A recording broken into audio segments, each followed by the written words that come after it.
आरती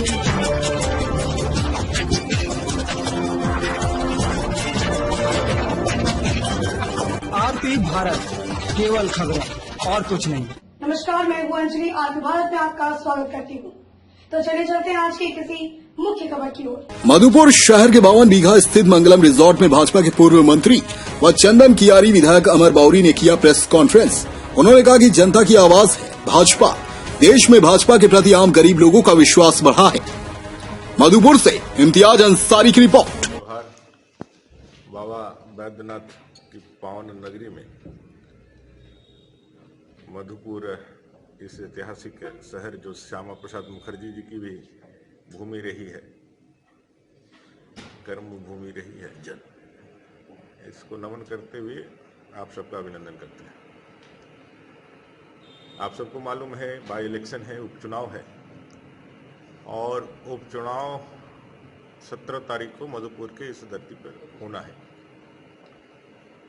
हाजी साहब नहीं रहे।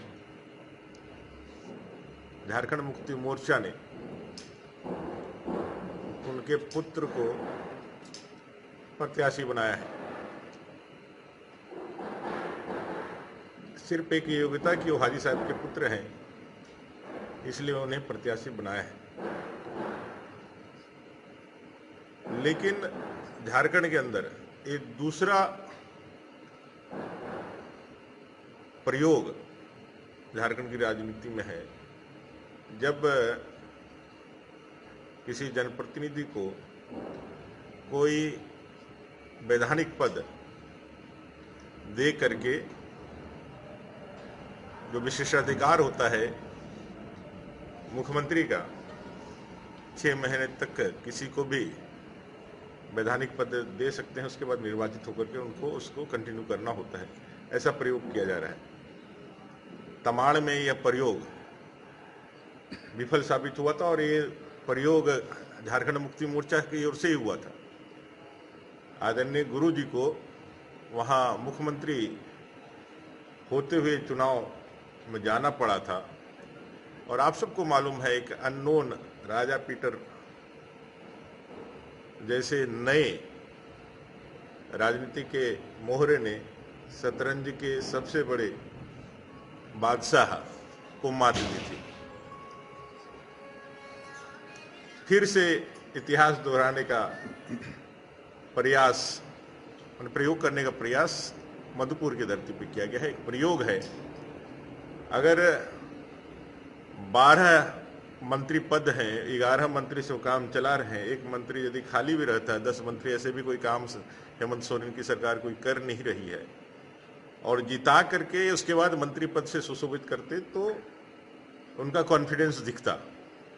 लेकिन कॉन्फिडेंस उनका है नहीं, इसलिए एक सब्जबाग के रूप में उनको आनन फानन में, जब सरफराज जी जैसे वरिष्ठ नेता उनके दल में है और हाजी जी के बाद स्वाभाविक नैसर्गिक रूप से जो मंत्री पद के लिए दावेदारी भी करते हैं और कहीं ना कहीं वो उस पद के लिए सबसे योग्य भी है, लेकिन उनके योग्यता और क्षमता को दरकिनार करके वोट बैंक की राजनीति के लिए सरफराज जी को जरूर मलाल होगा कि वो सरफराज अहमद ना होकर के यदि सरफराज अंसारी होते तो निश्चित रूप से हाजी जी के बाद उनको यहाँ का सेवा करने का मंत्री पद का दावा उनका बनता। लेकिन दुर्भाग्यवश वो सरफराज अहमद रह गए, इसलिए ये अंसारी वोट और इसको ध्यान पे रख करके उन्होंने हाजी साहब के पुत्र को यहाँ मंत्री पद का दिया। सर भाजपा है कि भाई झारखंड मुक्ति मोर्चा माननीय मुख्यमंत्री हेमंत सोरेन जी एक ऐसे कैंडिडेट को खड़ा किए हैं जिसकी योग्यता सिर्फ यह है कि वो हाजी साहब के पुत्र हैं। मधुपुर का विकास रुका पड़ा है। हाजी साहब को मौका मिला है, अब उनके बाद उनके पुत्र को मौका लेने के लिए यहाँ पे लोग आए हैं। लेकिन भारतीय जनता पार्टी ने श्रीमान गंगा नारायण सिंह जो लगातार 10 वर्षों से यहाँ का भूमिपुत्र है, धरतीपुत्र है। लगातार 10 वर्षों से वो जनता की सेवा कर रहा है और लगातार सेवा करके आज एनडीए गठबंधन के प्रत्याशी के रूप में मधुपुर के मैदान में है।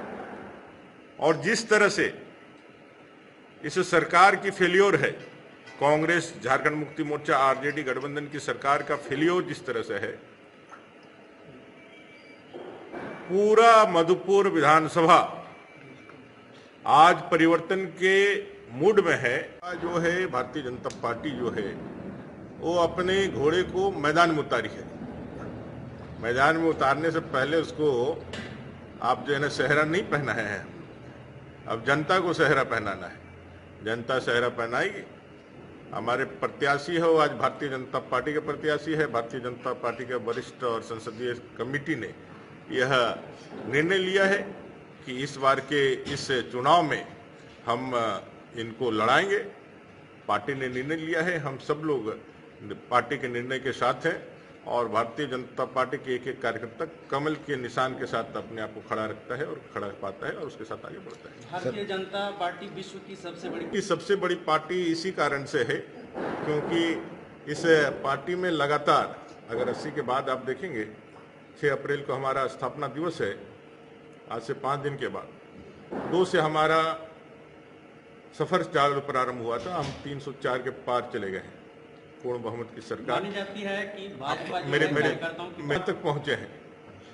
तो इस सफर में 2 से 304 तक की यात्रा है, तो स्वाभाविक और नैसर्गिक है कि पार्टी ने अपने खिड़की और दरवाजे खुले रखे हैं। जो भी भारतीय जनता पार्टी के विचारों से, श्यामा प्रसाद मुखर्जी जी, दीनदयाल उपाध्याय जी के आदर्शों के सिद्धांतों के साथ जो भी अपने आप को जुड़ा हुआ महसूस करता है, पाता है, और विश्व के सबसे बड़े नेता भाई नरेंद्र मोदी जी के करिश्माई नेतृत्व को जो भी स्वीकार करता है, पार्टी उसका अभिनंदन करती है, उसको लाती है। और जिसका भी जो योग्यता क्षमता है, उस योग्यता क्षमता के साथ पार्टी कार्यकर्ता को ही लड़ाती है। कोई बाप का बेटा और बेटा का बेटा को नहीं लड़ाती है। वंशवाद की, परिवारवाद की राजनीति भारतीय जनता पार्टी नहीं करती है। भारतीय जनता पार्टी योग्यता और क्षमता को प्रश्रय देती है। वो नया ही क्यों नहीं हो, लेकिन उसमें मातृभूमि की सेवा करने के लिए, माँ भारती की सेवा करने के लिए, देश की सेवा करने के लिए, अंतिम पायदान पर बैठे हुए व्यक्तित्व को आगे बढ़ाने के लिए अगर उनके मन में अभिलाषा है, रुचि है, समर्पण है, तो भारतीय जनता पार्टी उससे तमाम कार्यकर्ताओं को जो भारत के हैं उनको अभिनंदन करती है, उनका स्वागत करती है। सर एक सवाल सर कि पूरे जब से नाम घोषणा करेंगे सर, राज पलिवाल जी आएंगे, हमारे राष्ट्रीय प्रदेश अध्यक्ष जी भी आएंगे, राज पलिवाल जी भी लगेंगे। योजना के तहत तो लगेंगे, लगे भी हुए हैं और मार्गदर्शन उनका बराबर मिल रहा है सारे कार्यकर्ताओं का। हमारे पार्टी के प्रदेश के उपाध्यक्ष हैं और उनके नेतृत्व में ही देवघर की, मधुपुर की चुनाव लड़ी जा रही है और हम लोग आगे लड़ेंगे, जीतेंगे। एनडीए गठबंधन की बात की जा रही है सर, क्या है? बंगाल चुनाव में लगे हुए हैं हमारे आजसू के सुप्रीमो श्रीमान सुदेश महतो जी। आपको मालूम है एनडीए गठबंधन वहाँ भी लड़ रहा है, तो बंगाल के दूसरे फेज का चुनाव हो रहा है और उनका पूरा उपयोग एनडीए कर रहा है, इसलिए वो नहीं आ पाए हैं। आगे आपको देखने को मिलेगा कि पूरा एनडीए एकजुट होकर के इस चुनाव में लड़ेगी और निश्चित रूप से मधुपुर में वापस जनसंघ के समय से कमल खिला है, वापस फिर ये कमल खिले। आज सूख के जो कार्यकर्ता लोग हैं वो लोग, मेरी जहाँ तक जानकारी है, हमारे प्रदेश के अध्यक्ष श्रीमान दीपक प्रकाश जी से आजसू के सुप्रीमो श्रीमान सुदेश महतो जी से बात हुई है। हो सकता है उनके प्रदेश अध्यक्ष या देवसारण जी की जो बात कर रहे हैं उन तक सूचना नहीं हो, वो बात करेंगे तो पता चल जाएगा। लेकिन कहीं एनडीए में कोई, आपको समझ लीजिए कि कोई किसी प्रकार का किंतु परंतु नहीं है। एनडीए गठबंधन यहाँ लड़ रहा है और पूरी ताकत से लड़ रहा है। अब गंगा नारायण आज भारतीय जनता पार्टी एनडीए के कैंडिडेट है। आज बाघमुंडी हम लोगों ने दिया ना पश्चिम बंगाल में। आज बाघमुंडी हम लोगों ने, जहां हमारी तैयारी थी, जहां हमारे लोग थे, हम लोगों ने एनडीए गठबंधन धर्म का पालन करके उनको दिया है। आज मधुपुर का सीट योजना के तहत शीर्ष नेतृत्व ने यह तय किया है कि भाई यहाँ से गंगा नारायण जी को कमल के निशान से लड़ाया जाएगा, तो कमल के निशान से लड़ रहे, कन्वर्ट नहीं होगा। आज झारखंड के अंदर एक लोकसभा का सीट है और आपको मालूम होना चाहिए एससी रिजर्व में वो भारतीय जनता पार्टी के पास है और आज से नहीं, लगातार पिछले 3-4 वर्ष से लगातार वो भारतीय जनता पार्टी के पास है। आज झारखंड के अंदर 9 एससी की सीटें हैं, 6 में हमारे भारतीय जनता पार्टी के एससी के विधायक हैं। बगल में देखिए विधायक बैठा हुआ, मैं भी बैठा हुआ, 6 विधायक हैं। 2 जो विधायक हैं वो विधायक में एक बैद्यनाथ राम जी, वो भी भारतीय जनता पार्टी के ही कैंडिडेट थे, जो आज कहीं टिकट नहीं मिली, नाराजगी हुई तो चले गए। और एक अपने भोक्ता जी जो मंत्री हैं वो भी, तो कुल मिला के देख लीजिए 9 में से 8 भारतीय जनता पार्टी के लोग आज ऐसी सीट में हैं।